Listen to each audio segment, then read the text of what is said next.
essa mesa, eu gostaria de lembrar, ela é resultado de um evento organizado na Emerge, pela professora Silvia Tedesco e a professora Simone Polon. Um dos desdobramentos desse evento foi justamente a necessidade de, no âmbito da discussão sobre saúde mental e justiça criminal, se aprofundar o debate sobre responsabilidade, seja ela civil, penal ou terapêutica. Pois bem, contamos com a presença dessas 3 pessoas, especializadas no tema, para conversar sobre esse assunto. Queria começar passando a palavra à professora Mariana Assis Brasil.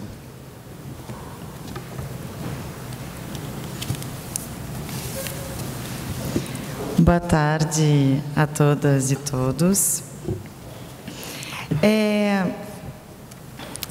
A proposta da mesa, de alguma maneira, é tocar, e também peguei o finalzinho da mesa anterior, acho que o que nos inquieta e que tem a ver com a proposta da mesa é o que exatamente fazer para conseguir mudar as condições nas quais vivem essas pessoas que estão no sistema penitenciário, seja de pessoas presas, seja de pessoas, por exemplo, como é o caso da minha discussão aqui, dos manicômios judiciários. Então, para começar a conversar sobre isso, me parece que, de alguma forma, tem que ter claro, a gente deve ter claro, o fato de que, se essas condições, se a situação pela qual passa essas pessoas que estão no sistema penitenciário e são considerados imputáveis, portanto, são considerados racionais, entre inúmeras aspas, porque esse termo é bem ruim e bem estigmatizante, se já é tétrica a situação pela qual passam, imaginem os senhores a situação pela qual passam pessoas que estão nesse mesmo sistema penitenciário, nesse mesmo estado absolutamente falido, caótico e etc., e que ainda carregam uma outra questão que é muito importante e que parece ser determinante na vida deles, que é o fato, e no tratamento que o Estado lhes dá, que é o fato de, em tese, não possuir essa imputabilidade ou então não possuir essa espécie de racionalidade. Me vem sempre à mente, quando eu penso nessa situação, algo que aconteceu já há bastante tempo, mas que ficou para mim como um emblema importante, que não sei se os senhores lembram, de 2006, se não me falha a memória, 2007, mas acho que era 2006, quando houve uma rebelião, uma crise no sistema penitenciário das várias que há no nosso país, em São Paulo, e o PCC se organizou de tal forma que, um determinado dia, uma determinada situação, foi ao ar, na Rede Globo, um dos organizadores lá do PCC, enfim, daquelas pessoas consideradas criminosas, foi ao ar fazendo um discurso muito organizado, muito claro. Eu me lembro de pensar bem especificamente que alguém deveria tê-lo instruído, porque era um discurso muito coerente, falando da violação aos direitos constitucionais, das pessoas presas, etc. Tudo absolutamente plausível. Essa possibilidade, essa visibilidade que teve esse senhor, nesse dia, essa pessoa presa, nesse dia, reivindicando melhores condições para os presos, é uma possibilidade que é negada a esses sujeitos que estão nos manicômios judiciários. É uma possibilidade que é negada a essas pessoas que são, antes de mais nada, antes mesmo de serem consideradas infratoras, são consideradas loucas, carregam o estigma da loucura e, portanto, de antemão, todo e qualquer discurso que fizerem é um discurso que é desqualificado como primeira medida, Então, se a gente soma a condição tétrica que nós temos, trágica que nós temos no sistema penitenciário, com a condição que o estigma da loucura traz, a gente tem, a meu ver, um cenário que consegue ser ainda muito pior, se é que isso é possível. Eu acompanhei o restinho da mesa anterior, e se é que é possível pensar que possa haver algo ainda pior do que falávamos na mesa anterior. Então, numa instituição total como o manicômio judiciário, parece que o que realmente conta na vida dele deixa de ser a loucura por si só, ou deixa, né, de se sobrepor, a loucura deixa de sobrepor-se ao crime, e a questão do crime é a que prepondera. Significa dizer que a marca desse sujeito, e inclusive pelo tratamento penal que lhe é dado, parece ser efetivamente a questão do crime. Tanto é assim que a gente consegue perceber no Brasil que temos uma lei de 2001, que é a lei da reforma psiquiátrica, que certamente os senhores conhecem, é uma lei que, portanto, tem mais de 15 anos nesse momento, né? E que determina, a espelho da lei italiana, Lei Basaglia, que é de 78, espelha, reproduz essa lógica de que as pessoas não precisam ser isoladas por força de um possível transtorno mental, podem fazer um possível tratamento, né, junto à comunidade, junto à sociedade, junto às suas pessoas dos afetos, enfim, e que essa pessoa só poderá ser internada em absolutíssimo último caso, né, exceção da exceção da exceção, e quando houver essa internação, ela deve acontecer nos hospitais gerais, justamente para evitar tudo aquilo que Irving Goffman falava, no sentido da instituição total ser um lugar necessariamente nefasto, que não produz vida, que produz a desidentidade do sujeito, a sua mortificação do eu e etc., né? Não obstante isso, esses sujeitos que são considerados loucos e também infratores, eles não têm direito a esta lei hoje no Brasil. Né? É como se a marca da criminalidade, a marca do crime que foi cometido, não precisa nem ser no plural, né? A criminalidade, basta um crime para esse sujeito ficar estigmatizado de tal forma, ela é suficiente para evitar que a lei da reforma psiquiátrica contemple a vida desse sujeito.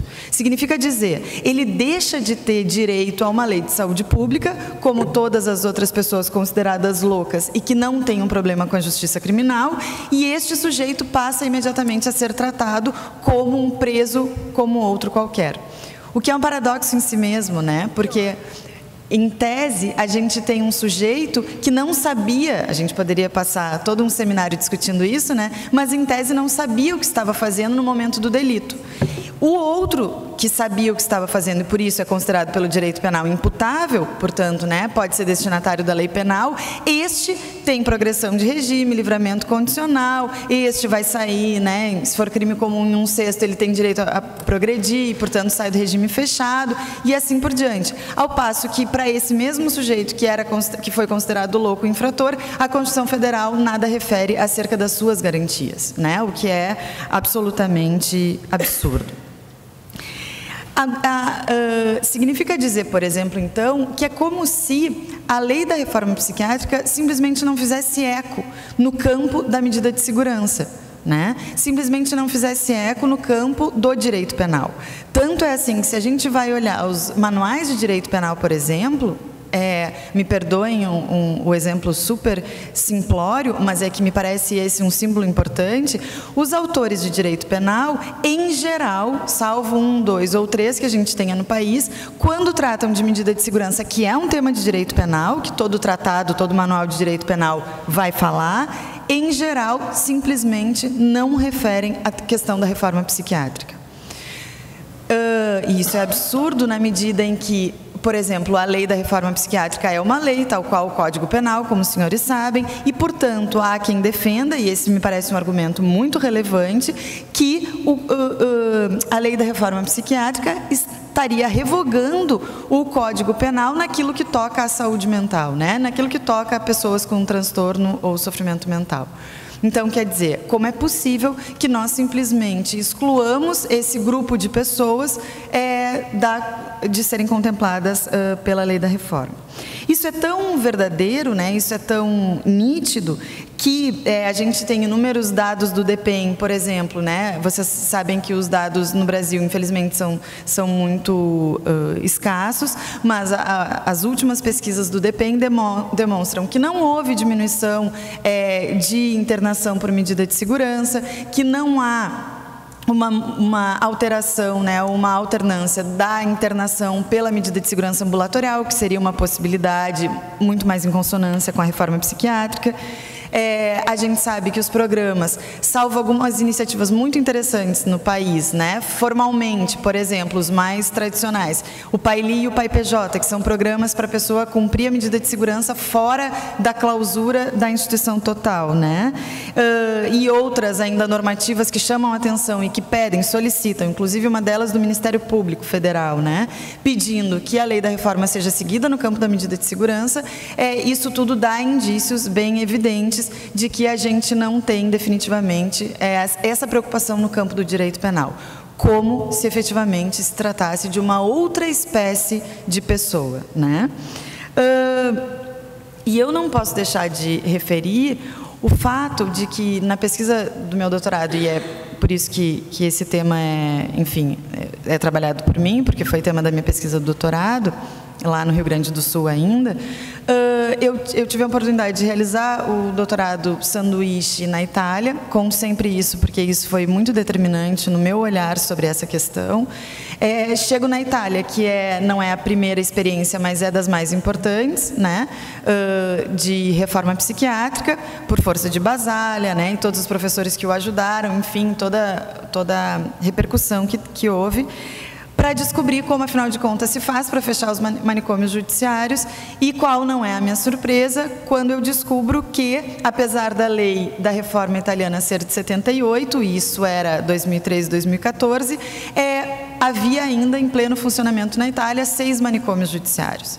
Significa dizer que a reforma psiquiátrica se deu, ela é muito comemorada e etc., mas no plano, né, das medidas de segurança, isso, inclusive na Itália, simplesmente não tinha feito qualquer eco, né, não tinha feito qualquer repercussão que valesse a pena a gente, por exemplo, trazer para o Brasil, pensar aqui, etc. Pelo contrário, né, a gente descobriu que o PAILI e o PAIPJ, que são esses programas de cumprimento de medida de segurança fora do manicômio judiciário, que estavam trazendo experiências, levando experiências para a Itália, né? Então, parece que no campo das medidas de segurança, todas as violências e todas as violações de direitos estão autorizadas, né? E a pergunta que fica, ou a pergunta que nos instiga no debate hoje é: por que exatamente que isso se dá? Talvez pelo fato de que essas pessoas não são tomadas nem exclusivamente pelo campo do direito e nem exclusivamente pelo campo da psiquiatria, né? Porque a gente tem um híbrido, porque a gente tem algo que é produto dessa união, desse casamento entre essas duas áreas do saber. Esse produto, e é bem interessante para quem gosta do tema, né, o trabalho todo que Foucault vai fazer lá nos Anormais, esse terceiro produto, essa coisa, não é simplesmente a soma de ambas as áreas do saber. A gente tem, surgindo daí, algo que é potencialmente mais lesivo.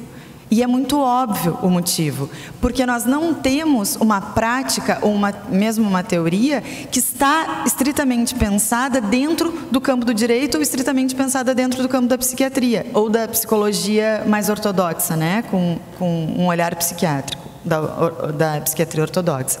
Não, o que a gente tem é essa união que faz com que não se saiba exatamente o que se espera dessa ciência em relação a esse sujeito, que não é nem propriamente doente e nem propriamente criminoso, né? Então, por exemplo, quando a gente pensa no laudo psiquiátrico, ou um laudo da psiquiatria forense, né, que é algo que se convencionou chamar no Brasil de psiquiatria forense, não só no Brasil, obviamente, a gente percebe, por exemplo, que o laudo que vai servir como uma perícia psiquiátrica para o processo penal é um laudo sobre o qual deverá o psiquiatra versar sobre a imputabilidade do sujeito.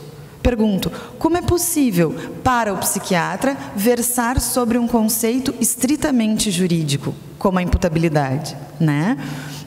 E assim a gente consegue perceber quais são as confusões que justamente eclodem desta fusão entre ambas as áreas do saber, né?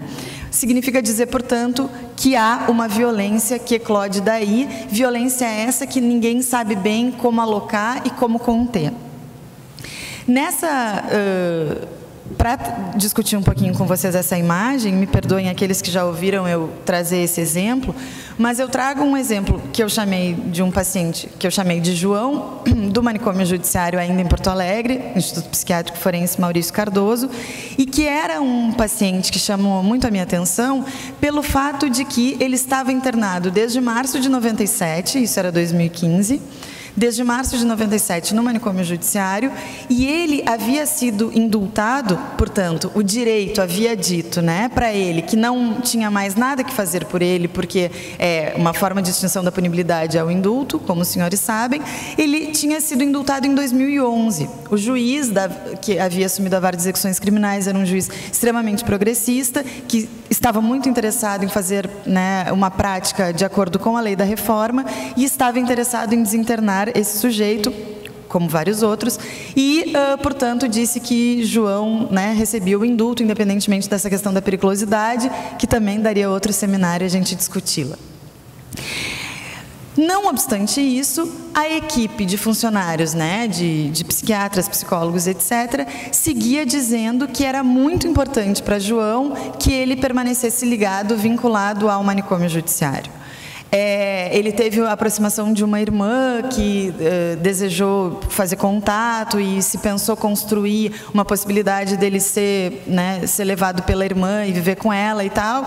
E logo os laudos das áreas psi, da equipe lá, chegou à conclusão de que essa irmã não era uma boa companhia, essa irmã não era uma boa influência, enfim, né? Essa não é a questão, era possível mesmo que não fosse, mas enfim, essa irmã então foi descartada e se considerava que João continuava deprimido, que ele não se interessava por nenhuma das práticas que eram oferecidas no instituto, que ele não mostrava nenhum lampejo de interesse pela vida e, portanto, isso era muito grave, ele não podia ser desinternado e não realizavam o plano de desinternação de João.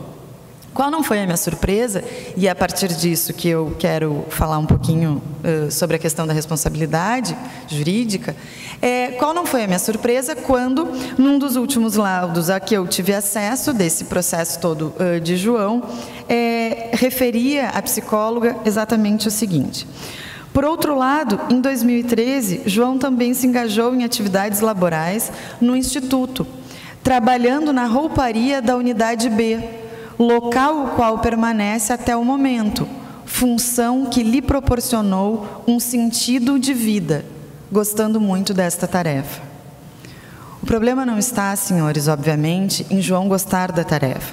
O problema não está em João se interessar por algo e isso ser considerado e festejado na vida de alguém que tem uma vida tão limitada.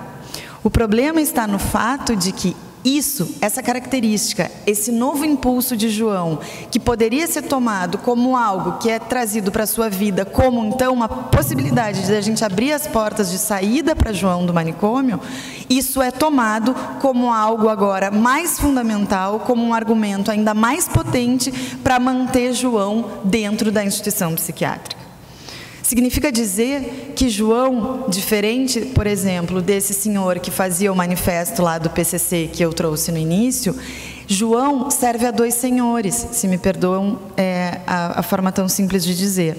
Ou seja, quando ele conseguiu desvencilhar-se do direito, quando o juiz disse, João, vai embora, porque o direito não tem mais nada, tu não deves mais nada ao direito penal, o ius puniendi não pode mais te perseguir, é a vez das áreas psi dizerem, desculpe, João deve continuar servindo ao nosso Senhor, porque afinal de contas, ele só está bem porque ele encontrou o motivo da sua vida na lavanderia da Unidade B do Instituto Psiquiátrico Forense Maurício Cardoso.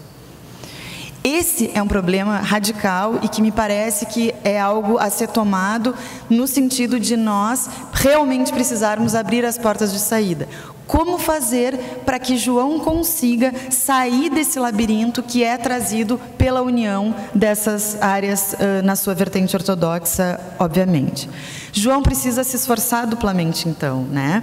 João precisa fazer algo que lhe é muito mais difícil, inclusive pelo fato de que o que ele diz é tomado como um sintoma da sua doença. E a sua doença é a origem de tudo aquilo que ele diz. Ele entra, né, justamente nesse ciclo de periculosidade, para a gente pensar no conceito de periculosidade, ele entra nesse ciclo do qual ele não consegue sair. E lhe restam, portanto, muito poucas alternativas. Tentando pensar no que fazer, né? Essa água é minha? Obrigada. Tentando pensar no que fazer,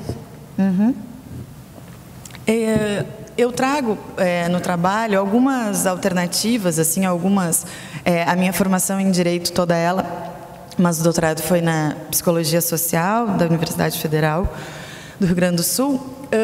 E eu tentava, ainda que não fosse um trabalho eminentemente jurídico, eu tentava sugerir alguma coisa que pudesse resolver a vida dos inúmeros Joãos que a gente tem nesse país, né? E aí, então, me parece que a gente pode pensar dentro do direito penal, né? A gente tem alternativas a serem pensadas dentro do direito penal. Por exemplo, a gente pode fazer com que seja aplicada uma pena e não uma medida de segurança, porque, entendendo-se que João, né, a professora Fernanda Ottoni, que é a grande mentora do PAI-PJ em Minas Gerais, fala da importância de João se responsabilizar, ela é psicóloga, psicanalista, mas ela fala da importância de João se responsabilizar juridicamente, né, pelo seu ato. Então, devolve-se a responsabilidade a João por aquilo que ele fez, e se poderia tratar dessa questão dentro do direito penal. Por exemplo, né, aplicando-se uma pena, com essa pena ele teria essa responsabilidade, ele sentiria essa responsabilidade, né, que lhe serviria inclusive psiquicamente. Ele poderia ter essa pena substituída por uma pena alternativa, por exemplo, que é o que acontece em geral no Brasil, nos casos de aplicação de penas entre 1 e no máximo 4 anos, né? Isso poderia acontecer. Uma série de alternativas para melhorar a condição de João e, principalmente, evitar que ele ficasse perpetuamente junto ao manicômio judiciário, que é o que acontece, né, ainda hoje. Poderia-se pensar? Poderia-se, né? A gente poderia conversar bastante sobre isso, inclusive. A meu ver, esse não é o ideal. A meu ver, pensando num horizonte abolicionista, né, e pensando naquilo que os autores abolicionistas, como Luke Usman, por exemplo, né, que é o mais de todos, a meu ver, pensou, a gente tem que conseguir pensar para fora, para além das amarras do direito penal. Tem que se perguntar se efetivamente o direito penal é necessário em relação a essas pessoas que têm as características de João. Me parece não só importante a gente conseguir desconstruir os manicômios e as suas paredes concretas, como também me parece fundamental desconstruir, na linha dos autores abolicionistas, essa gramática e essa racionalidade manicomial que a gente carrega em nós. Então, me parece que o direito penal não é o caminho adequado a isso, né? Para conseguir terminar com esse punitivismo em relação a essas pessoas que a gente considera perigosas e loucas dentro de nós.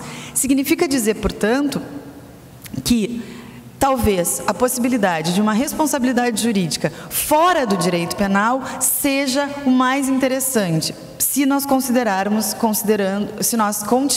considerando interessante a responsabilidade jurídica desse sujeito. Por que seria mais interessante? Me parece que é muito mais válido, por exemplo, a possibilidade de que esse sujeito responda a uma indenização, dê conta de uma indenização para a vítima, para a família da vítima, por exemplo, portanto no âmbito civil, do que João estar preso ou estar no manicômio judiciário. Aliás, a gente sabe, né, a criminologia, especificamente a criminologia da reação social, vai fazer toda uma discussão dizendo que os estigmas perpetrados pelo direito penal são estigmas incomparáveis, inclusive, a outra esfera do direito. Motivo maior ainda para que essas pessoas não estejam a cargo, não estejam contempladas pelo sistema penitenciário, pelo direito penal e etc. Se eles já carregam esse estigma da criminalidade, né, que se sobrepõe ao estigma da loucura e etc., que é algo que prepondera na vida deles, me parece que o direito penal é o primeiro a ter que ser retirado de cena. Se ele perpetra estigmas que não são comparáveis a nenhuma outra área do direito, parece que definitivamente o caminho não é o direito penal. E aí a gente teria um leque de oportunidades, um leque de possibilidades de pensarmos outras áreas, outras responsabilizações jurídicas, acreditando que efetivamente isso seja necessário. Me parece que o que mais interessa, né, para além de qualquer discussão a esse respeito, mais jurídico, etc., o que interessa é que nós consigamos tirar essas pessoas dos manicômios judiciários. A Itália conseguiu realizar pelo menos formalmente, esse fechamento de todos os manicômios judiciários, numa data que nós descomemoramos no Brasil, né, por coincidência, 31 de março de 2015, foram fechados os manicômios lá, e agora a gente quer saber como é possível que nós fechemos os manicômios aqui, né, apesar dessas incríveis iniciativas que acontecem no Rio Grande do Sul com Desmedida, veja a professora Simone aqui, aqui no Rio a Defensoria tem feito um trabalho incrível também, o PAILI, o PAIPJ e um programa que é super recente também no Piauí. Para finalizar, essa imagem que vocês veem aí é uma imagem que me tocou profundamente, e é com ela que eu gostaria de terminar, para que nós a levemos daqui desse debate, para que ela impulsione o fechamento da porta de entrada e a abertura, o escancaramento da porta de saída. Essa passagem que eu vou ler, que se vincula a essa foto, é de um livro do professor Paulo Amarante, na minha opinião, um dos maiores antipsiquiatras que a gente tem nesse país, né? Jamais me esqueço da história de uma mulher que foi presa em uma cela forte, em um hospício, e lá foi esquecida a tal ponto que faleceu, de fome e frio. Tamanho era o descaso que somente muitos anos depois, seu corpo foi encontrado já petrificado. A silhueta mumificada indicava o tanto de sofrimento naquela mulher em posição fetal, em completo abandono. Seu crime era ser louca. Curiosamente, a marca da silhueta não saiu com nenhum produto de limpeza, nem mesmo com ácidos. Ficou ali como denúncia e grito de dor. Quando a direção soube que a notícia estava correndo para fora do hospício, mandou arrancar o piso. A minha provocação é que nós não arranquemos os pisos, que nós olhemos para essa situação e que nós, a partir de então, consigamos mudar alguma coisa na vida e no sofrimento dessas pessoas. Obrigada.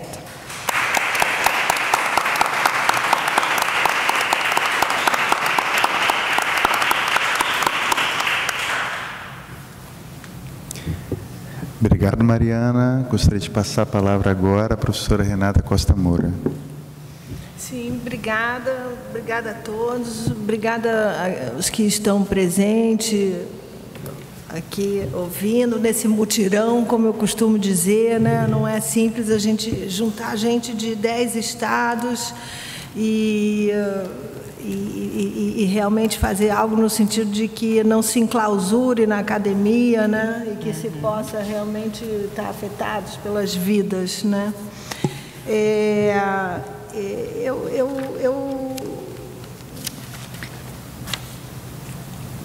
Eu deixei uma parte do que eu tinha preparado para trazer, que eu até fazia uma certa homenagem à professora Elizabeth Susequini, porque era uma carta de um paciente que dizia que, tendo encontrado a terapeuta, ele esperava poder sair, que já estava ali há 14 anos e não tinha recursos para falar com alguém, porque nada era perguntado a ele.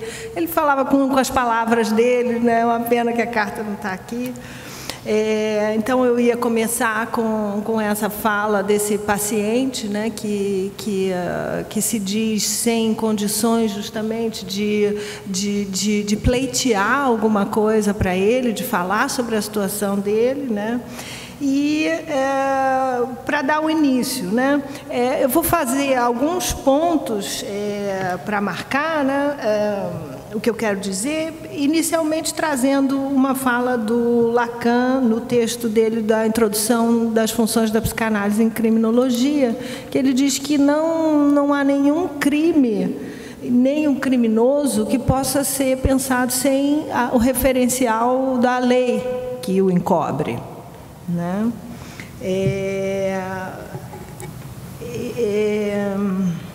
E sem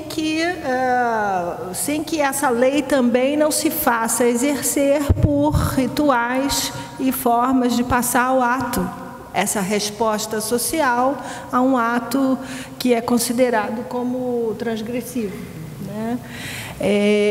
Se não há resposta, existem vários meios no campo jurídico para que se justifique a ausência de resposta, por exemplo, quando é um crime de bagatela ou quando socialmente ele está justificado porque é a inexigibilidade de outra conduta, enfim, várias questões. Então, tanto o pensamento sobre o crime como o criminoso, ele tem que passar por essas considerações mais amplas que, no final das contas, a gente sabe que diz respeito a uma cultura de uma sociedade, né? Que lei que ela vai eleger, de que forma ela vai passar ao ato essa resposta social, né? Então, eu vou fazer um corte e vou trazer para vocês um dado da minha experiência e também de um crime que ficou conhecido, né, entre os psicanalistas, trabalhado pelo Pierre Legendre, que se chama o crime em francês é Caporal Lortie, né, do Marechal Lortie, Cabo Lortie.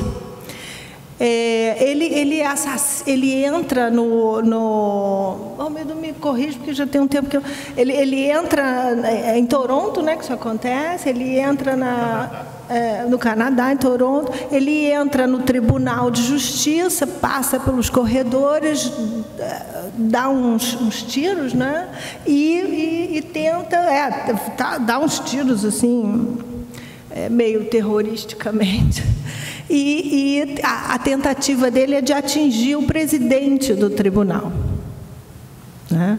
E eu não vou me alongar nesse caso, eu vou passar para duas outras vinhetas, que uma é a seguinte: um paciente meu no Hospital de Santana, eu trabalhei na prisão de Bangu 5, no Hospital de Custódia Henrique Roxo, em Niterói, por 2 anos, nesses lugares. Trabalhei na prisão na França e também no Hospital Santana, atendendo pacientes que estavam com hospitalização d'office, como eles dizem, que por injunção jurídica, né, geralmente.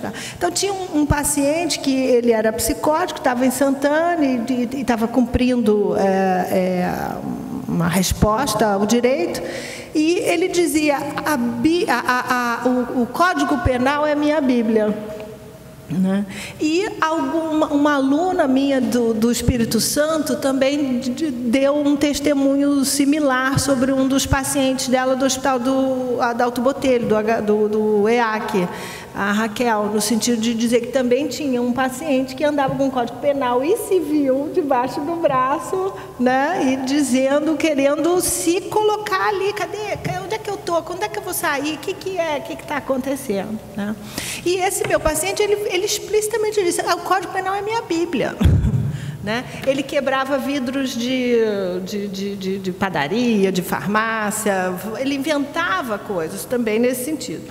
Bom, a gente vai pular daqui. Eu vou dizer para vocês também que o Lacan, ele também, nesse mesmo texto dele, ele diz: é importante que a gente irrealize o crime sem desumanizar o criminoso.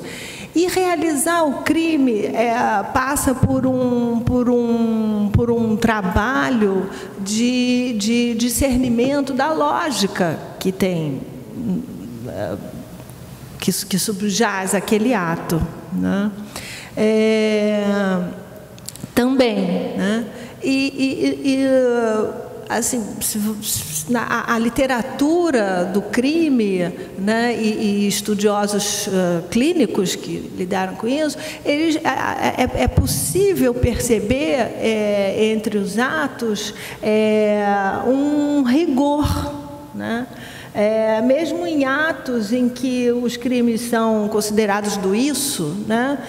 Atos em que o sujeito foi totalmente comandado, né? A escolha da arma, a vítima, a forma, que ela não faz ideia, porque às vezes sem premeditar, né? Muitas vezes.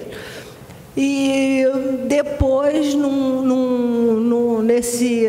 como Lacan chama nesse texto, né, no diálogo analítico, né, na possibilidade de endereçamento da sua angústia, do seu ato, né, ao outro, sob transferência, é possível, não é, descortinar, chegar a algumas amarrações,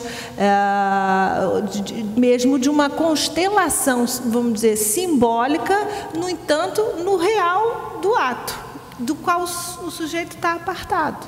Ele não foi, o Caporal Lortie dizia que não fui eu que matei, foi minha mão, por exemplo, né? Ele via, foi filmado, foi no Tribunal de Justiça, tudo filmado, cheio de câmera, tudo filmado, ele não via. Mas, no entanto, já no Cabo Lortie também ele foi atendido por alguns profissionais mais clínicos, né? E houve também um avanço da questão para o próprio sujeito, né? Eu quero dizer aqui que nem todos os psicóticos têm, eu estou pegando a questão por outro lado, nem todos os psicóticos têm condição de fazer um trabalho sobre si, se reconhecer no seu ato, de fato, né?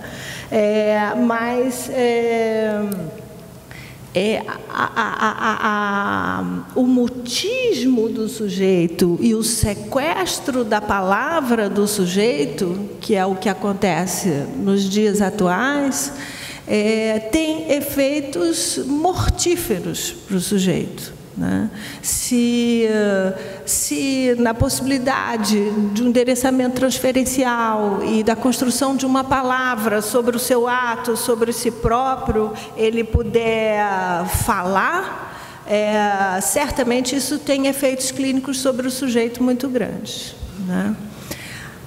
Só que aí a gente entra também numa série de questões muito delicadas, né? Porque, como a Mariana mesmo falou, assim, a entrada da psiquiatria e dessa parceria com o direito, ela foi nefasta também para os presos, porque todo o utilitarismo e toda a questão da prisão e da execução no sentido de pensar que a pena serve para a ressocialização, também foi levada essa questão que a clínica podia discernir, o sujeito podia se ver lá no seu ato e refazer a sua questão, quem sabe com a punição isso serviu de algum modo, né? Então, a partir desse momento, o direito também e a sociedade começam a pensar que todo criminoso é louco, todo louco também tem esse potencial criminoso, tem essa confusão que é muito complexa. Então, a gente está falando, por um lado, que há uma lógica inconsciente, né, que há essa questão que, inclusive, o direito endereça ao profissional psi, e que ele vai poder pegar ou desse profissional ortodoxo, né, que estamos chamando, ou de uma outra forma. Que outra forma esse outro profissional pode responder a um juiz que pergunta quem incriminou? Foi a mão? Foi o cara que não sabe que foi ele? Né? O que quer dizer essa transferência dele com esse campo, por exemplo, que está sempre se repetindo, né? Como as crianças às vezes fazem, né, uma besteira, uma traquinagem, mas aí faz de novo, a gente tem que ouvir o que quer dizer isso, né? Então, assim, é um terreno delicado, né? Um terreno muito delicado, mas ao mesmo tempo a gente precisa também entender, quer dizer, as respostas a resposta sobre a responsabilização, né, como você falou, vamos tirar da seara do direito penal para o direito civil, isso eu não teria muito como responder, a não ser, assim, conversando, né, a não ser para dizer que essa responsabilidade que a psicanálise discerne como possível por um sujeito a partir de um trabalho, ou seja, essa responsabilidade a qual o sujeito... porque em psicanálise a responsabilidade é muito diferente do direito na medida em que ela não é uma imputação. eu não te imputo responsabilidade, você imputa culpa, né? Mas na psicanálise a responsabilidade é como um participo passado, né? O sujeito foi responsável ali. É no a posteriori que se vê e fala, bom, ele agora a mão faz parte dele, tem alguma, ele diz eu lá onde isso estava, de alguma forma. Mas isso a psicanálise não pode nem prometer de antemão, né? Mas ela pode discernir e colher isso. Eu não sei se fica muito vago, né, para as pessoas, mas é disso que se trata. Agora, o que significa também, outra questão que eu queria trazer então, para isso eu não tenho respostas, né? Sim, sobre o direito civil, me parece muito fecunda essa que se traz à mesa, porque em psicanálise também o que está em jogo não é o ego do sujeito, né? É o fato em si, né? E como ele se relaciona com esse fato. Mas existe o lugar do sujeito objetalizado, vamos dizer assim, né? O lugar do sujeito como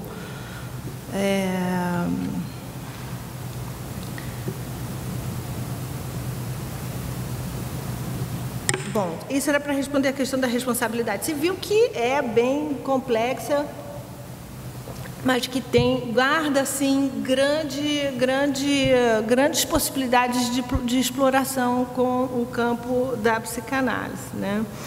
Mas é curioso também pensar que quando Foucault fala da introdução da noção de periculosidade no século XIX, ele diz que vem também pelo direito civil, né?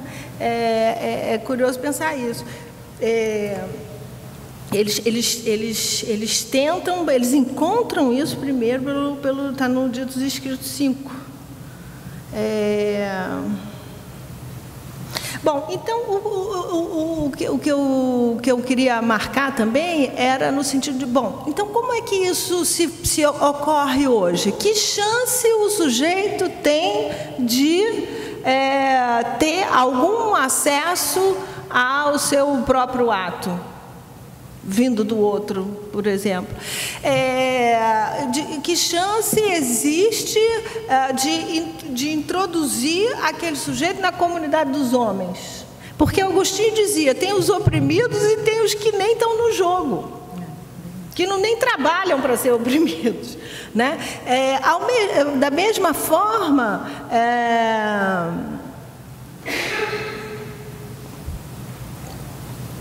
perdi.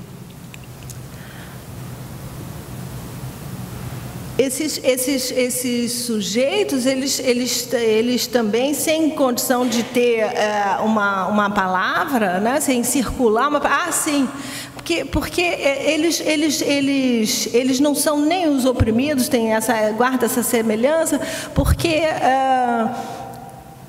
se eles não se endereçam, se o campo do direito, se a sociedade, se a resposta social não pede ao sujeito que responda do seu ato, né, que Althusser de forma muito impactante escreveu no seu livro, quando ele relata um livro que ele tinha matado a mulher dele, e diz, ninguém me perguntou o que eu fiz, eu vou escrever porque eu preciso fazer isso, né? Então, esse mutismo, essa cassação da palavra, tal como a medida de segurança se estabelece hoje, é impossibilitador do sujeito, né? Essa também aliança entre o direito e a psiquiatria vai trazer também uma ideia de uma essência criminosa, né, de uma natureza criminosa, né, baseado numa degenerescência, ou seja, uma positivação científica. Isso a gente está falando também de um momento em que a ciência está se estabelecendo de forma também, quando a medicina se alia incluía o direito na medida de segurança, a psiquiatria não era reconhecida como ciência. Então, é a aliança com o direito que traz a psiquiatria também essa garantia desse lugar científico junto aos colegas da medicina, que não eram psiquiatras à época, e que também marca para o direito todo um movimento do direito que não existia até o advento da ciência, né? E mais do que o advento, o seu desenvolvimento. Né? Não é possível, por exemplo, eu sempre falo esse exemplo, não é possível um juiz julgar um acidente nuclear sem ter um físico. Né? Então, esse recurso do direito a um outro campo, hoje a gente vê até que na questão da medida de segurança é pensado se pluralizar, né? Você falou só do psiquiatra, mas é justamente para que se pluralize essa consulta, para que não fique algo monolítico e uma verdade gravíssima, né? Se você coloca assistente social, psicólogos, outras áreas, você facilita um pouco isso. Mas isso nos leva a esse movimento, portanto, do direito à medicina, né, a se verem como médicos do corpo social, a fazer recurso à ciência, aos experts, né? A gente até entende que tem certas circunstâncias que não tem, mas como que a gente vai inventar para fazer isso, sem que a gente caia num eugenismo e num sanitarismo, que essa aliança já resultou da forma mais nefasta, né? Então, o juiz se vê como médico do corpo social, ele vê o problema cada vez mais do risco que a loucura representa para a sociedade e, sobretudo, o louco criminoso, né? Aquele que já cometeu. Então, esse comando cego por segurança é outra coisa que eu não posso deixar de sublinhar um pouco mais aqui, né? Além da questão, enfim, da farmacologia, né? Do que implica essa violência simbólica de se ver foracluído da lei dos homens, né? Vou voltar um pouco aqui. Esse não lugar, né? Isso eu também queria falar, não há crime, né? Quando há medida de segurança, isso implica que o sujeito está foracluído da lei, né? Então ele tá excluído do campo da lei dos homens, não houve crime, é um não lugar. E isso, a psicanálise, por exemplo, na França, levou a uma mudança da lei nesse sentido, porque não é mais non-lieu. Agora existe o crime, porém ele responde de forma diferente, né? E lá ele vai para o hospital comum, né? Ou, enfim, que rapidamente sai para os equipamentos de saúde mental, né? Mas, enfim, a psicanálise levou a ter um questionamento na França no sentido de se pensar o que é você deixar na lei escrito que aquele que está já foracluído da lei simbólica, excluído da lei simbólica, da fala que faz comércio, que se transmite entre nós, que se comunica, e estar fora não só do discurso, como fora da lei dos homens, né? Isso reduplica essa foraclusão, né? Então é um não lugar, não houve crime. De que forma ele pode ter acesso ao seu próprio ato, né? Qual o efeito da foraclusão, da segregação e do isolamento? Já falei, dessubjetivação e violência simbólica. Nas instituições, o que a gente tem é o que já foi dito várias vezes, mas não ainda aqui, a realidade comparável a um campo de concentração, salvo engano meu. Ou seja, uma extração, como diz Primo Levi, de toda a subjetividade, né? nessas instituições de controle, instituições para estabelecer a diferença maciça. Assim, então, eu vou pegar só os 5 minutos que me faltam para fazer uma questão sobre essa questão do risco, né?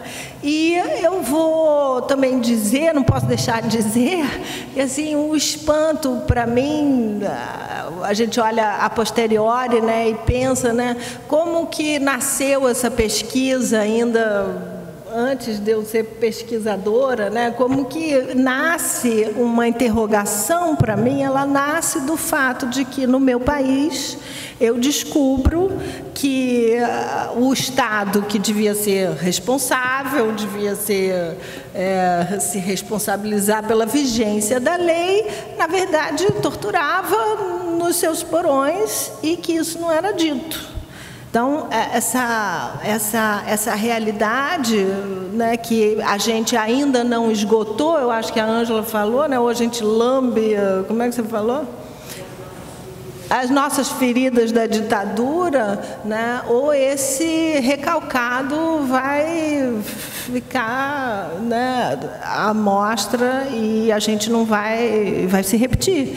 Ou seja, o que eu queria dizer é que um Estado que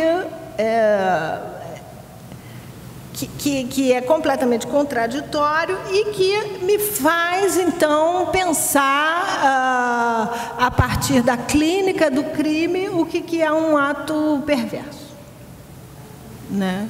Foi essa questão que me constituiu, né? Então, assim, trabalhar com a medida de segurança, ou trabalhar melhor com os pacientes sob medida de segurança, no meu faltam 5 ainda,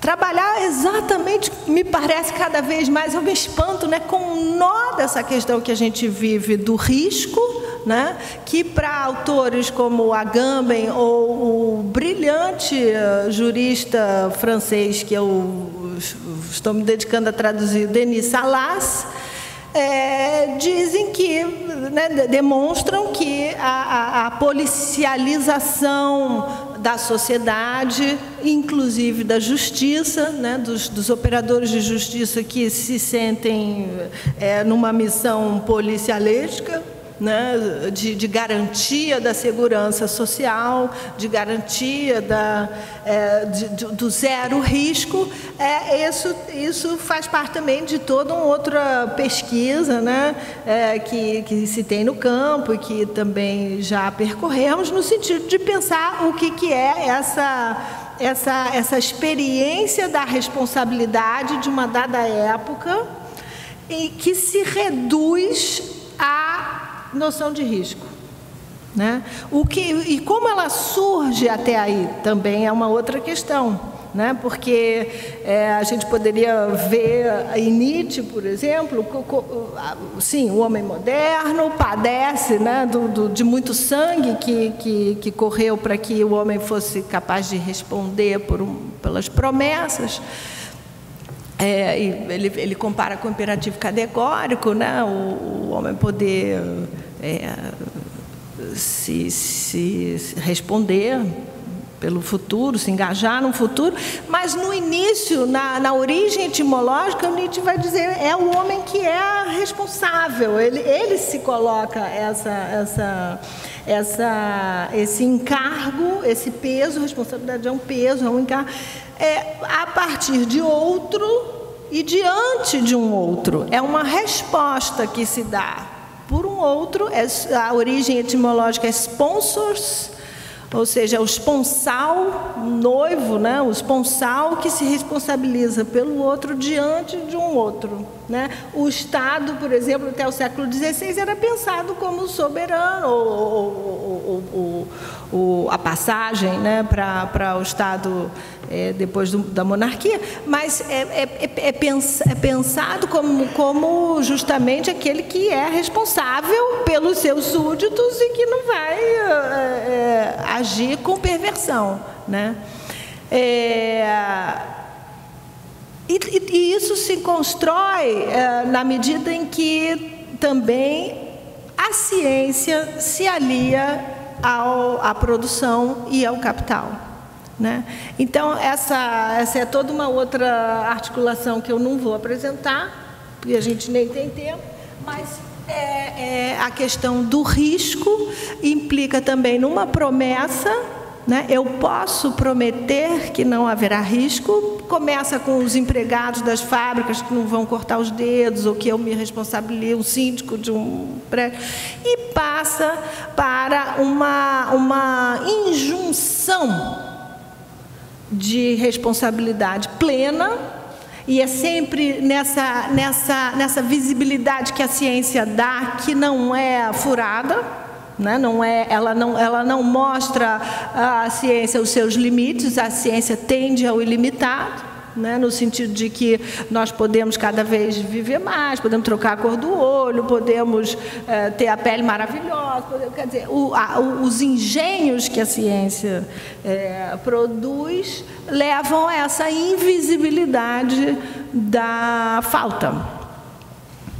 Né? Nem tem sujeito, porque quem produz a ciência, a gente não sabe, se é um teorema muito famoso, a gente sabe o nome do matemático, mas senão a gente não sabe nem a história de quem produziu a ciência. Não tem ciência, não tem discurso, na verdade não é, a gente chama de discurso da ciência, mas não é um discurso, porque não faz laço social.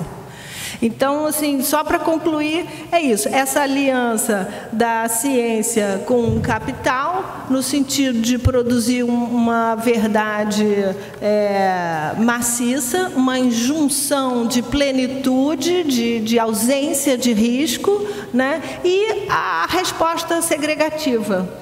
Né? Segregativa de quê? Segregativa do sujeito e do cerne da questão, que é a palavra do sujeito, né? Para falar em direitos humanos, eu só vou concluir dizendo isso.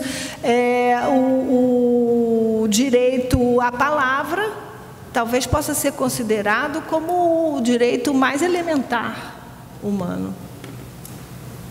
Muito obrigada.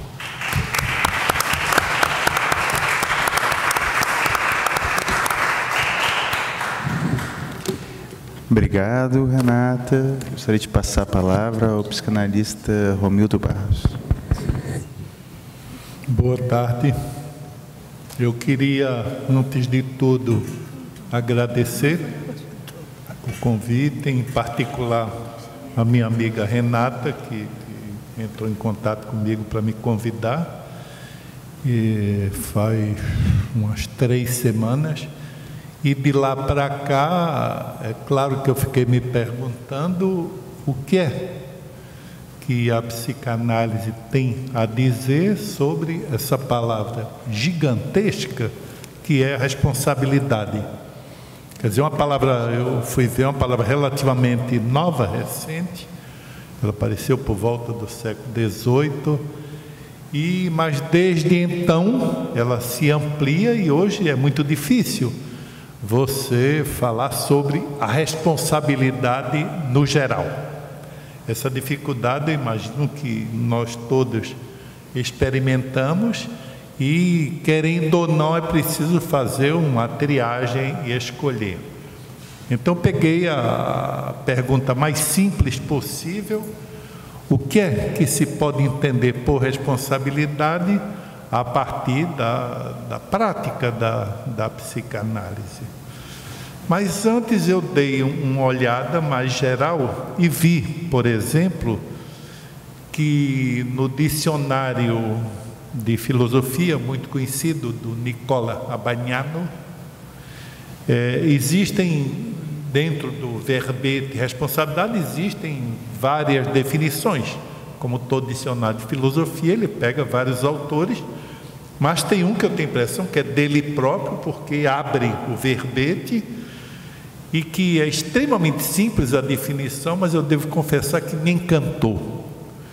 Ele diz: o que é responsabilidade? É a possibilidade, essa palavra já me encantou, é a possibilidade de prever os efeitos do próprio comportamento e de corrigi-lo com base em tal previsão. O que é que me encantou nessa definição aparentemente tão simples e tão parcial? Né? Você não pode saber muitas outras coisas sobre a responsabilidade sem precisar dessa definição. O que me encantou é o fato de que essa definição situa a ação efetiva da responsabilidade, quando a responsabilidade vira uma ação, num tempo futuro. O sujeito responsável é aquele cujo comportamento inclui as consequências do comportamento, futuras ou permanentes. Então, desde que alguém aceita, por exemplo, a incumbência, fica suposto, em geral, que ele é capaz de responder por isso. A gente supõe agora, no presente, que ele é capaz de responder no futuro, responder pelas consequências do ato, do pensamento, do comportamento, etc. Se, por exemplo, eu dou a alguém uma tarefa e digo, eu confio em você, eu estou dizendo que eu não tenho nenhuma certeza se ele vai cumprir, mas acredito que ele vai cumprir. É uma crença cuja veracidade só pode ser comprovada ou negada no futuro. Então, essa ideia de que a responsabilidade, na verdade, se refere a alguma coisa que está no futuro, me parece que está no coração do que a gente pode entender por responsabilidade. Pegando pelo contrário, o sujeito irresponsável, por exemplo, em direito existe o irresponsável penal. É aquele que, por uma série de razões, digamos, do lugar que ele ocupa no leque social, ele não pode incluir no seu comportamento, no seu ato, as consequências futuras. A própria qualificação de irresponsável vem de fora.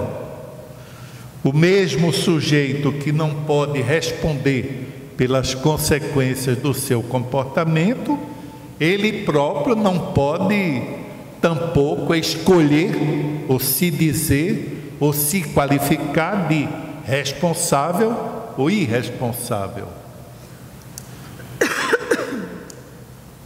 A responsabilidade, portanto, como diz o Abaniano, é uma possibilidade, uma capacidade, que são palavras também que jogam para o futuro a comprovação delas. A resposta, por exemplo, alguma coisa que alguém fez, se situa no tempo presente ou passado. A gente pode até dizer que uma resposta efetiva é a primeira consequência da responsabilidade. A responsabilidade guarda sempre uma parte de suposição, já que ela tem o seu centro no futuro. E ela, inevitável que se tenha em relação à responsabilidade, uma confiança ou uma desconfiança prévia. A psicanálise se ocupa da responsabilidade. Renata citou o exemplo do livro de Pierre Legendre, que se chama O Crime do Cabo Lortie. É um cara que invadiu o parlamento canadense, não me lembro bem, isso é tão antigo, né? Em alguma cidade canadense, armado, e atirou. E quando prenderam, ele disse, eu queria atingir o presidente do parlamento. No livro de Pierre Legendre, que é psicanalista e jurista, no livro é dito que ele queria atingir o pai. Então, essa passagem do presidente para o pai só é possível se fazer como interpretação psicanalítica. A partir do sujeito. Não é isso? O sujeito diz: eu quis matar o presidente por uma razão louca qualquer, e o psicanalista que escreveu o livro, eu não sei se ele teve acesso enfim, ao fato em si, ele diz: ele quis atingir o pai. É uma interpretação no sentido de que o cara diz que atingiu o presidente e o presidente não é pai dele, né? Existe aí um desvio que é próprio da noção psicanalítica de responsabilidade, que não é a mesma coisa da responsabilidade factual ou jurídica. Eu estive pensando como se poderia dizer sobre a responsabilidade a partir da psicanálise. Me pareceu que a gente pode dizer um eu, alguém que se confessa eu, como todos nós, deve assumir a responsabilidade pelo que lhe escapa radicalmente. A gente pode imaginar, a partir desse exemplo lembrado por Renata, que o sujeito vai assumir a responsabilidade de querer atingir o pai, quando não foi nada disso que ele declarou, nem foi essa a intenção material, consciente do crime.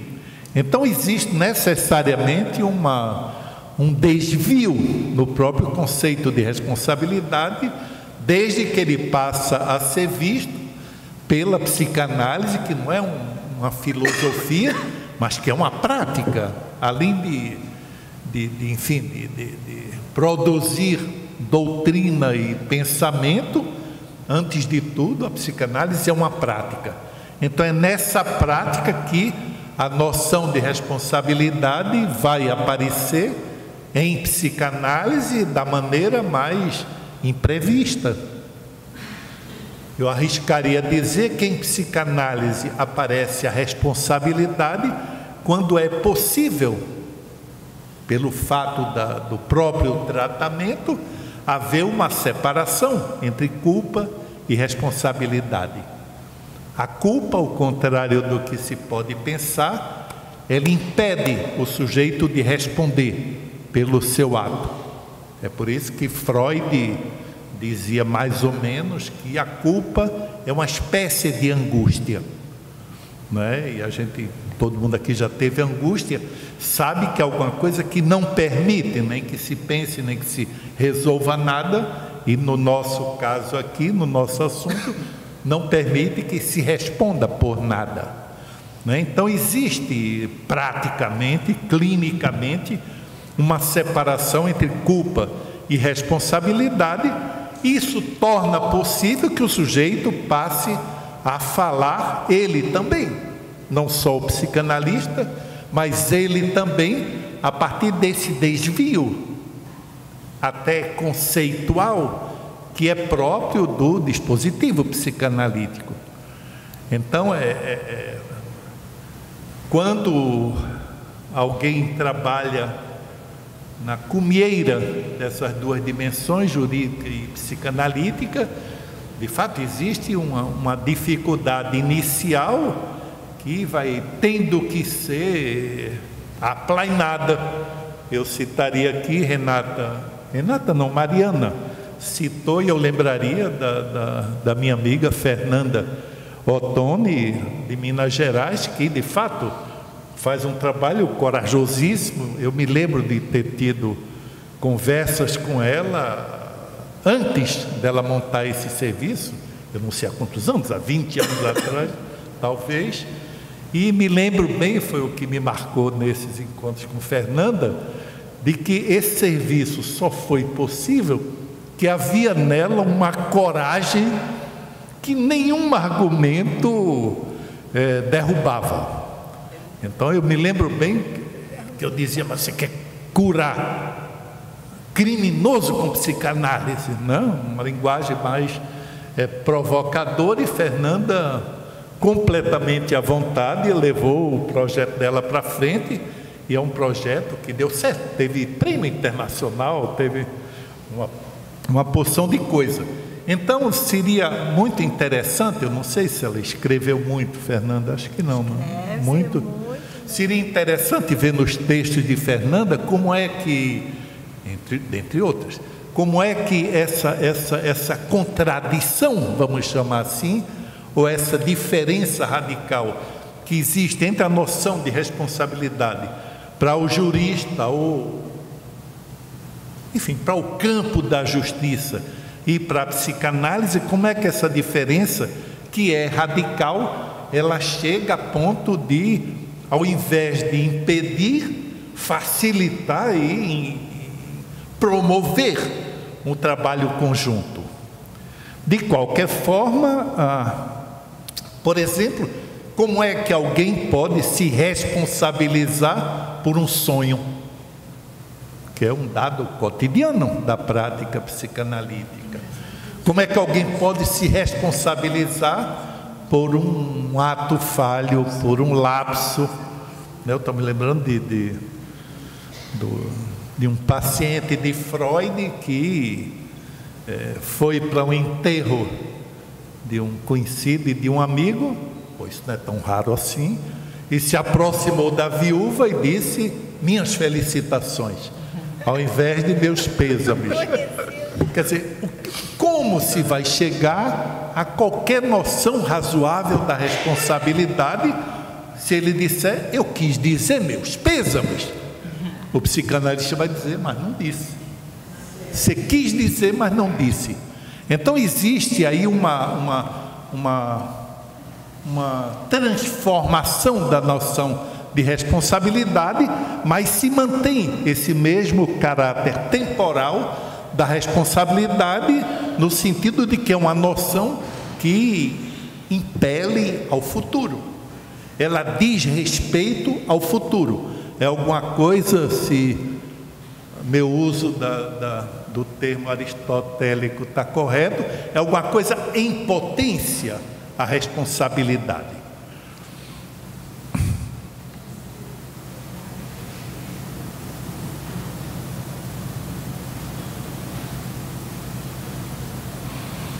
Então, como é que é feita? É para isso que servem os depoimentos clínicos dos psicanalistas, notadamente quando trabalha com a neurose. O que não é muito o caso do que Mariana falava, onde eu tive a impressão de que é a loucura que conta, não é? São sujeitos psicóticos. De qualquer forma, como é que é feita essa junção, difícil de imaginar, fora da psicanálise, entre aquilo que um sujeito reconhece como seu? Por exemplo, eu digo: eu tenho esse jeito, eu sou assim, e alguma coisa que lhe escapa radicalmente. Por exemplo, eu nunca teria feito isso, mas fiz. Eu nunca teria pensado nisso, mas pensei. Então vocês estão vendo que é um terreno um tanto escabroso esse da psicanálise, no sentido de que, enquanto essa separação entre responsabilidade e culpa não é completada, é um diálogo inútil, se vocês me entendem. É um diálogo inútil, que o sujeito simplesmente bote para fora suas culpas, sem que a menor possibilidade dele responder pelo que ele faz, ou pensa, ou fez, ou pensou, seja patenteada por ele próprio. Então, uma diferença fundamental é que a noção jurídica ou social da responsabilidade, ela, por definição, postula um eu unificado, um eu inteiro. Quando eu digo eu sou responsável, eu sou inteirinho, não é? Para o direito. Um eu unificado que, ao mesmo tempo, é a sede das chamadas emoções e, ao mesmo tempo, é agente dos comportamentos. Vocês imaginam que são duas coisas bem diferentes que são unificadas nessa hipótese de um eu único. Cada vez que você interroga alguém no campo do direito, se eu estiver dizendo bobagem, Mariana vai me corrigir, cada vez que alguém no campo do direito diz eu fiz, quem está interrogando o supõe inteiro. Ele inteirinho está dizendo que fez, ou ele inteirinho está dizendo que não fez. Então, a partir desse unificado, é compreensível que qualquer perspectiva jurídica pode funcionar. É um eu que é contemporâneo e coextensivo de si mesmo. Se vocês me entendem, ele é do mesmo tempo e do mesmo tamanho, todo, inteiro. Muito pelo contrário, a psicanálise, para funcionar, tanto no campo da doutrina quanto no campo prático, ela precisa pensar um sujeito dividido, radicalmente dividido. Ele é sim, é não, ele é amor, é ódio, ele é preguiça e ativismo, ele é todos os opostos que vocês conseguirem imaginar. Um sujeito dividido, no qual as intenções, os atos e os afetos ou emoções são, por definição, separados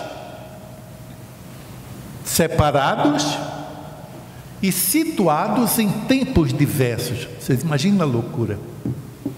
Alguém que tem um afeto de 15 anos, um ato de 35, uma lembrança de 2, enfim, é como é que o sujeito, na verdade, o sujeito da psicanálise, isso que Lacan chamou um dia do sujeito do inconsciente, nunca pode ser abordado como uma coisa inteira, ao contrário do objeto jurídico, que tem esse ideal de chegar a uma certa interioridade do eu, digamos. Esse foi o problema com que Freud se confrontou para inventar a prática psicanalítica. E a gente sabe como é que Freud abordou essa separação, essa disjunção, esse desmembramento do sujeito com o qual ele estava começando a lidar. Freud, além de um dispositivo prático, que por sinal funciona até hoje, a maneira que Freud, com poucas modificações, mas enfim, o dispositivo psicanalítico até hoje é o dispositivo fundamentalmente o mesmo que Freud inventou, foi uma pura invenção, ele não tinha precedente nenhum para inventar o que inventou. E Freud, eu chamaria atenção porque eu comecei falando da responsabilidade como uma disjunção no tempo, ela está sempre no futuro. Vamos ver se fulano cumpre o que prometeu.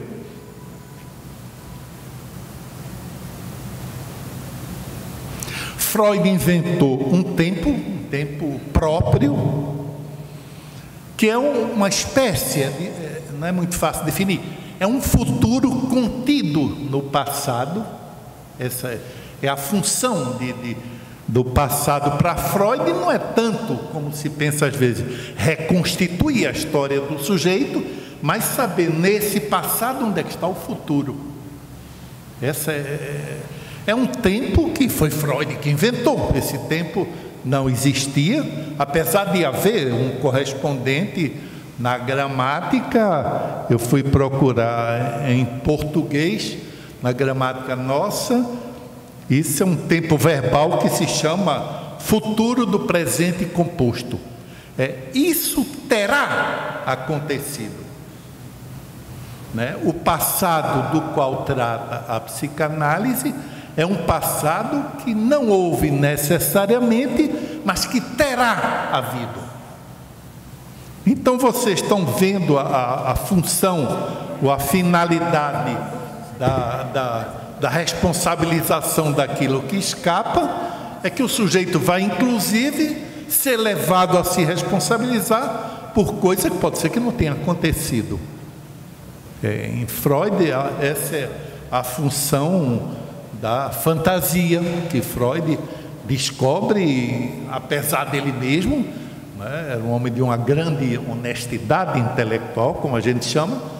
Em 1897, numa das suas cartas, ele descobre que ele tem em mãos coisas que são verdadeiras, mas que nunca aconteceram. Verdade e exatidão toma aí caminhos diferentes. O que é interessante é que essa suposta reconstituição proposta por Freud passa a funcionar como história, ou seja, a história inclui o que não aconteceu. Vocês estão vendo que a gente está nos antípodas do direito. A gente está no lugar contrário ao direito. A ideia de responsabilidade, responsabilização, resposta do sujeito em psicanálise inclui coisas que não aconteceram e que foram necessárias para traçar um caminho que torne o que Freud chamou de trauma alguma coisa visível. Para um trauma, que é alguma coisa inteiramente exterior ao sujeito, poder ser falado, pode ser que ele passe por verdades de coisas que não aconteceram, ou seja, verdades que não correspondem à exatidão. Isso Lacan separa bem, dizendo que a verdade em psicanálise não é a exatidão. Freud chamou isso de realidade psíquica, que é um conceito importantíssimo na psicanálise, e com esse conceito ele simplesmente nos ensina, é aí que a verdade se separa da exatidão, ele nos ensina que todo desejo, seja qual for, está enraizado no inconsciente. O enraizamento no inconsciente quer dizer que todo desejo tem mentiras e verdades. Já que o inconsciente tem mentiras e verdades. Se não, como às vezes a gente vê numa certa vulgarização da psicanálise, a ideia de que a psicanálise é uma espécie de tratamento para a memória. Você vai trazer fatos passados à consciência. Não é completamente falso, mas é uma visão ingênua do tratamento analítico, já que eu estou partindo da ideia de que onde há verdade não há necessariamente exatidão. E a história do sujeito se faz com uma certa mistura, uma certa articulação entre mentiras e verdades. É nisso que a noção de responsabilização, responsabilidade em psicanálise é tão delicada, porque não se pode negar que a gente pode dizer quase, não tudo, mas quase a mesma coisa para definir uma posição cínica, não é? É aquilo que mistura verdade com mentira e faz disso uma narrativa. Isso o cínico faz. Então, Freud situou, eu tenho que correr um pouco, tem pouco tempo. Freud situou como garantia desse caminho que em si é escabroso a função do que ele chamou de pai. O pai é uma instância que para Freud o pai foi ficando cada vez menos realista.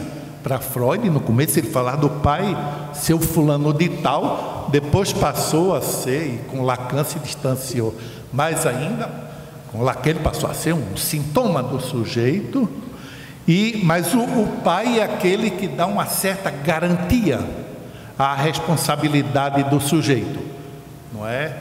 Ele permite e ajuda o sujeito, se eu posso dizer assim, a fazer com que essa articulação entre mentira e verdade, que é o próprio coração de qualquer narrativa, possa chegar a cabo, possa ser feita sem nem o sujeito começar a delirar simplesmente, nem ficar esmagado pela força, por exemplo, de um trauma sem palavras. Então essa é a função que Freud atribuiu ao pai. E para terminar, está chegando ao fim, não?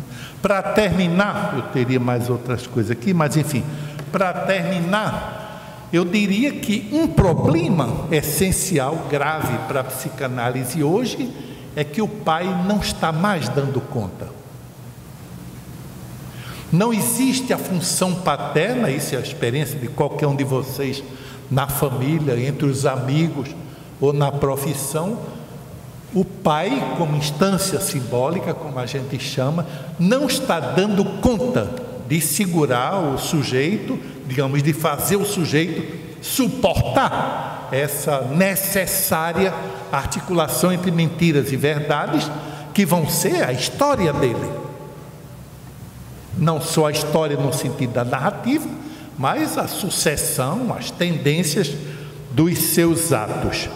O isso terá acontecido já não basta. É evidente que isso provocou uma enorme mudança na sintomatologia de que se ocupa o psicanalista, não é?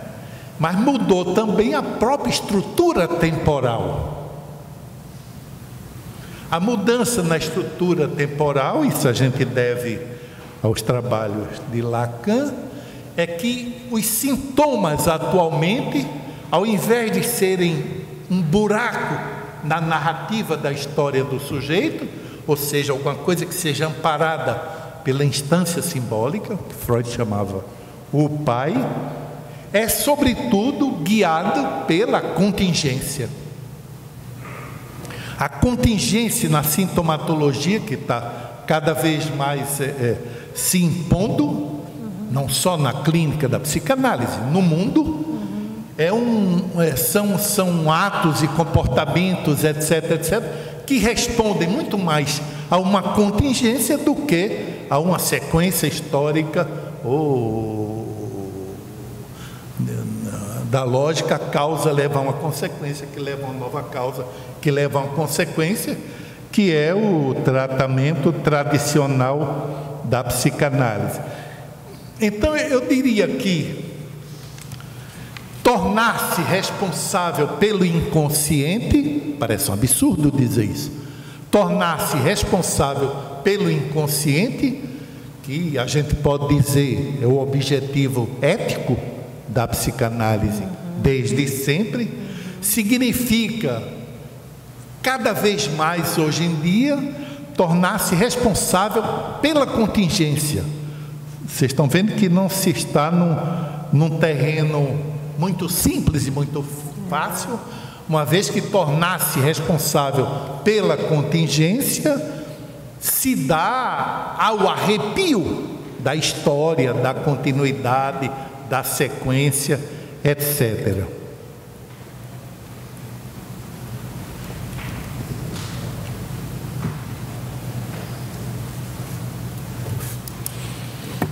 Em termos bem gerais, eu diria, para terminar,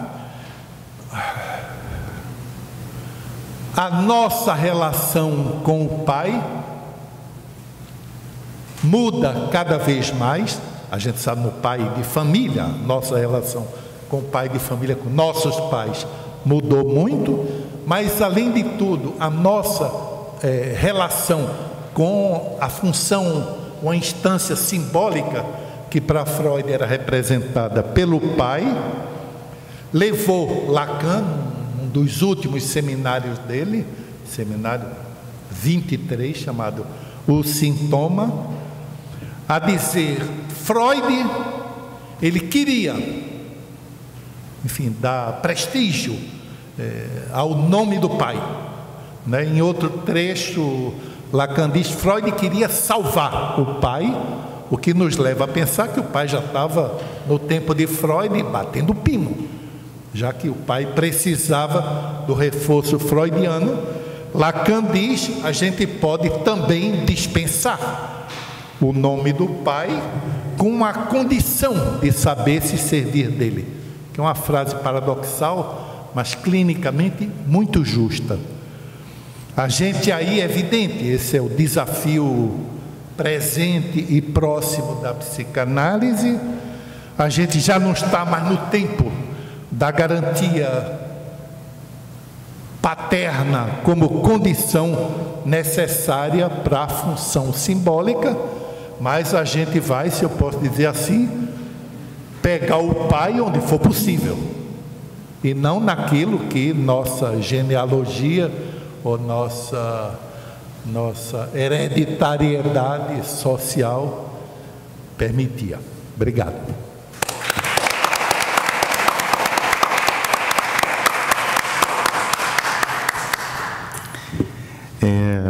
Enfim, né? Queria agradecer muito a fala de vocês. Eu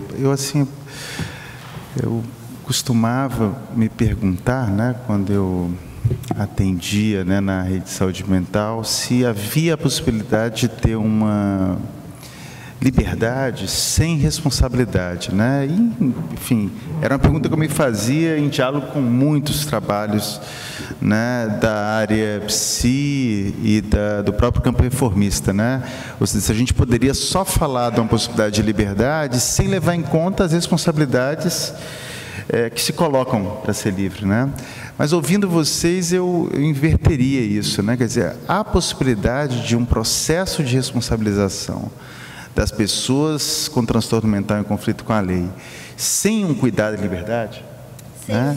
Sem um cuidado em liberdade, né? Ou seja, a gente pode abrir mão do cuidado em liberdade para provocar processo de responsabilização. Enfim, né? Em outras palavras, né? Com o confinamento, é possível produzir responsabilidade? Claro que não. Enfim, né?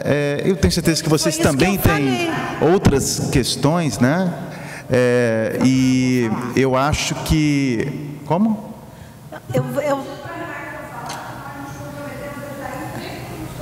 Então, eu queria só falar uma coisa. Eu falei isso. Eu falei que... Desculpa, Renata, é que eu preciso terminar. O HCTP não pode dar responsabilidade. Eu falei isso. Não, mas eu estou colocando como uma pergunta. Eu não estou dando uma resposta, né? E eu tenho certeza que vocês também têm outras questões. Eu só queria dizer, né, que, lamentavelmente, embora a minha função aqui seja fazer circular a fala, e sabendo pela Renata dos efeitos nefastos para o sujeito do sequestro da fala, mas, lamentavelmente, pelo tempo, né, teremos que ter a fala de todos vocês sequestradas, né? Mas, enfim, espero que a gente possa continuar a conversa amanhã e após o fim aqui do primeiro dia de seminário. Obrigado pela presença de todos e pelas palavras de vocês.